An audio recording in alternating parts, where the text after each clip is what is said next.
거인들은 네필. 그런데 우리나라 이렇게 그렇죠? 우리나라 말로 의역했을 때 그냥 네필임 해갖고 거인들 뭐 이렇게 복수로 해놓은 거예요. 근데 실상은 네필. 네필은 눈이에요. 눈은 원래 물고기예요. 물고기. 그래서 처음에 상형 문자는 꼭 올챙이처럼 그려놨었어요.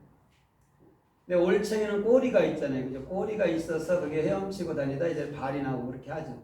그럼 눈이라는 것은 이제 물에 살잖아요. 물고기는. 그래서 주님 자신이 진리 안에만 계시는 분이잖아요. 진리 자체이고. 그래서 본인을 말씀할 때 물고기라고 얘기를 하는 거예요. 그래서 물고기는 물에 살아야 되고 그 물은 곧 저와 여러분들의 마음이란 말이에요. 거기가 하샤마임이에요. 그래서 하늘나라에 물이 있고 그곳에 물고기 예수 그리스도가 있는 것이죠. 그걸 눈이라고 얘기한단 말입니다.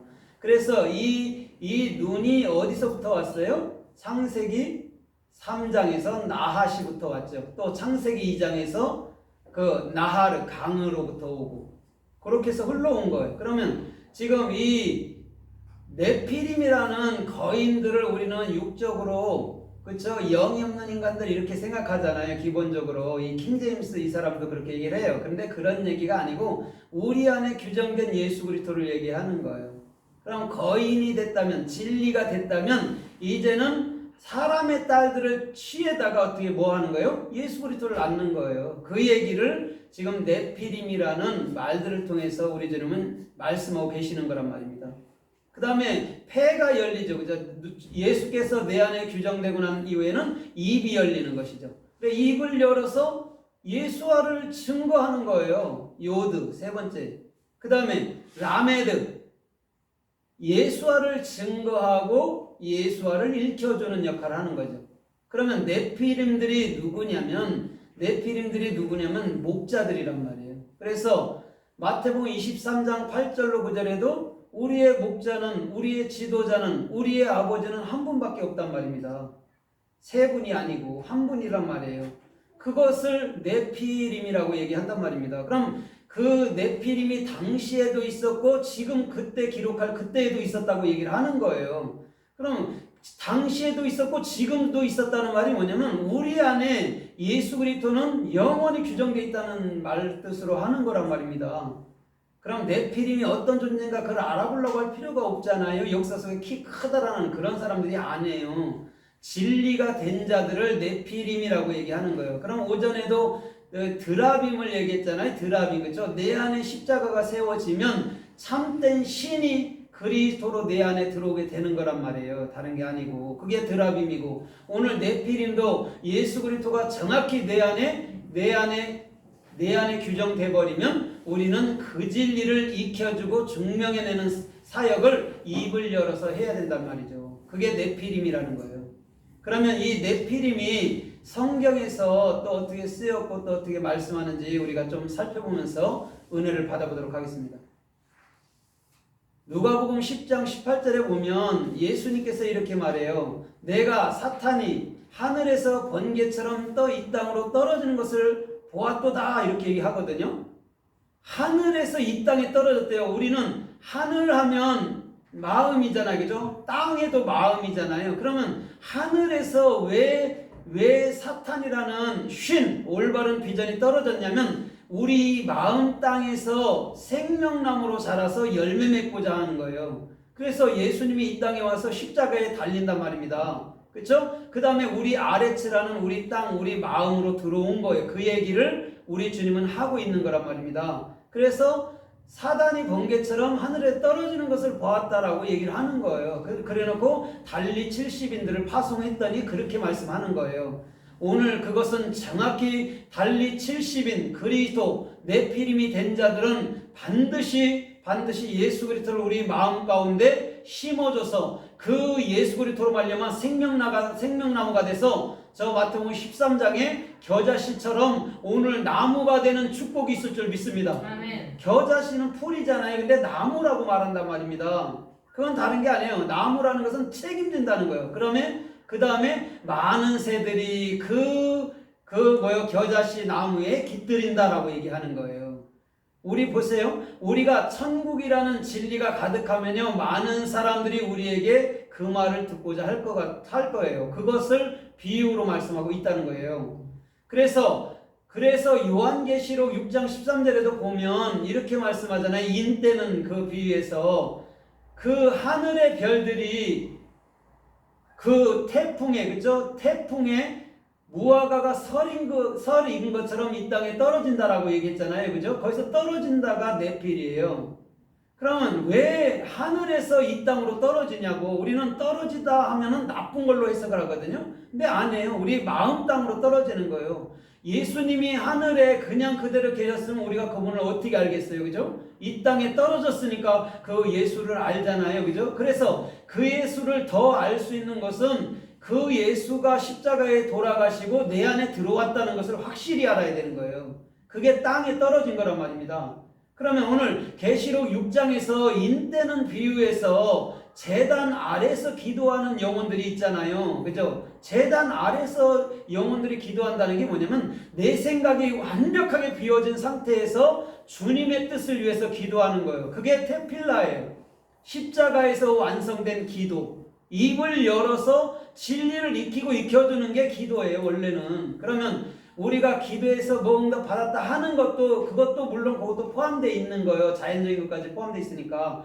근데 원체 주님께서 말하는 기도라는 것은 그 진리를 익히고 입을 열어서 그 진리를 증거해 주는 거예요. 그게 기도란 말이에요. 그럼 우리는 기도의 목적이 1차적으로는 진리를 깨우침에 1차적으로 두어야 된단 말입니다.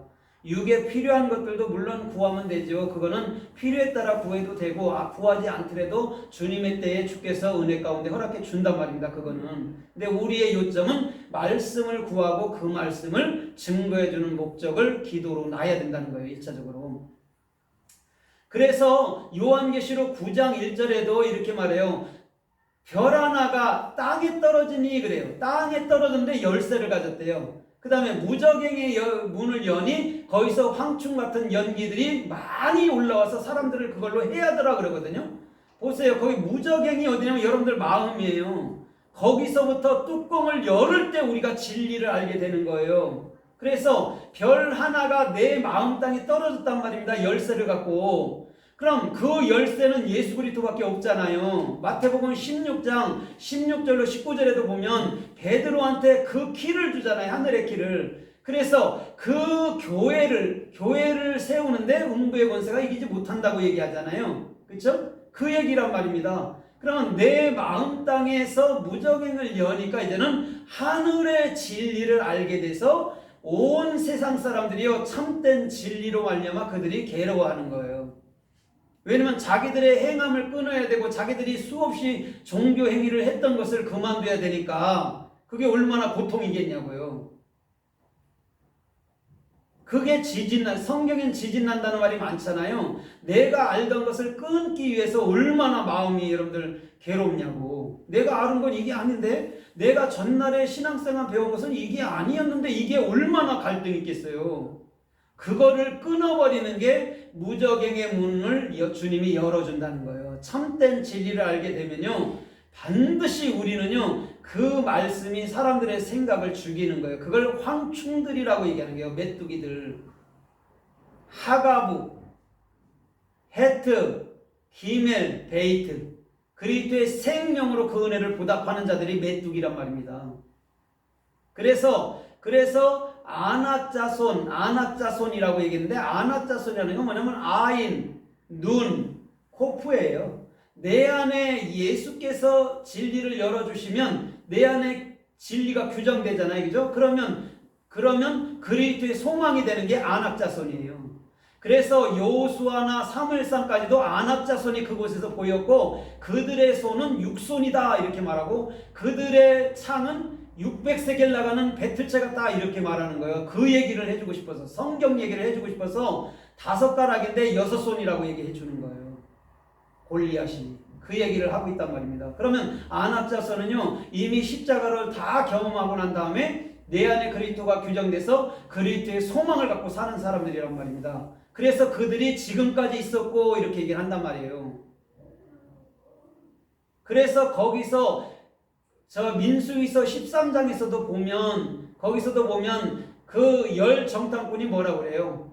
아, 그들은 거인 네피림을 봤는데 안악자손을 봤는데 우리는 그 앞에 메뚜기가 싸웁니다. 이렇게 얘기하잖아요. 그건 그들이 무서워서 그런 얘기가 아니고 거기서 메뚜기가 하가부예요. 항충이란 말입니다. 요한계시록에. 하가부는 헤트, 기멜, 베이트란 말이에요. 그리스도의 생명의 은혜를 그 마음속에 보답하는 자란 말입니다. 그러면 열정탐꾼이 믿음이 없는 자들이 아니고 열정탐꾼이 아세르라는 예수 그리스도로 완성되니까 하가부 메뚜기처럼 그 복음을 증거하더라는 얘기예요. 그러면 마태복음 3장에서 세례 요한이 이렇게 말하잖아요. 세례 요한이 먹는 것은 이렇게 하면서 메뚜기와 꿀이라고 얘기하잖아요. 석청이라는 게 돌에서 나는 꿀이에요. 그럼 왜 메뚜기와 꿀을 얘기했겠냐고. 그냥 우리가 메뚜기 잡아먹고 그 꿀을 먹었다 그런 얘기를 하는 게 아니에요. 오늘 하가부라는 그 진리를 보답하는 자로 지금 그 세례 요한은 서 있단 말인 줄 믿습니다. 다른 게 아니에요. 꿀이 뭐냐고요? 참 진리란 말입니다. 내가 가나안 땅이 된 천국이 된 자에게서만 흘러나오는 말씀을 꿀이라고 얘기한단 말이에요. 그 복음을 증거하고 있었단 말이에요. 세례 요한이. 그럼 세례 요한이 죽을 때 사도 요한이 바톤을 받는 거란 말입니다. 그러면 세례 요한과 사도 요한이 같단 말이에요. 또 혼리부를 뒤집어 쓰고 버리고 도망갔던 마가 요한도 같고 마가복음을 기록한 마가 요한도 그